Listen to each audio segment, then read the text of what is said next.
persons in the world. The bronze, shared by Congressman Bill Delahunt of Massachusetts, Vice President Cheney's Chief of Staff David Addington, who made each other look stupid at a hearing. First, Addington said he could not talk about torture techniques because, quote, Al-Qaeda may watch C-SPAN. Then Delahunt said, quote, right, well, I'm sure they are watching, and I'm glad they finally have a chance to see you, Mr. Addington.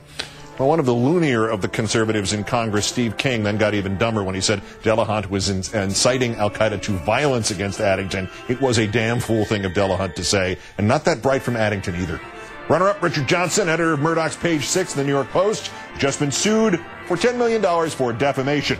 In a story that has since proved to be false, Page 6 identified Lindsay Smigo, fiancée of radio host Greg Opie Hughes, as a woman in a sex tape with a man other than Hughes. The Post based its story on one of its so-called sources named Chauncey Hayden, who's also named in the suit. Hayden later insisted he had made it clear to a Page 6 reporter that he'd never actually seen the purported tape.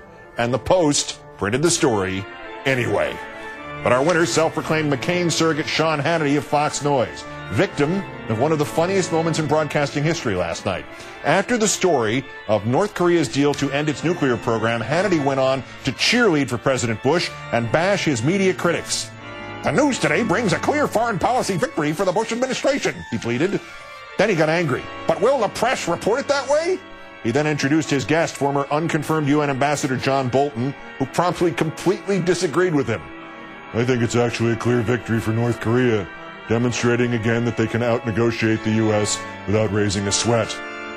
Hannity promptly went from 100% for the Korean nukes deal to 100% against it. Boy, I tell you, they've done it time and time again. I'm sort of perplexed, Mr. Ambassador, to understand why we keep going back to the well, knowing that they haven't kept the agreements in the past.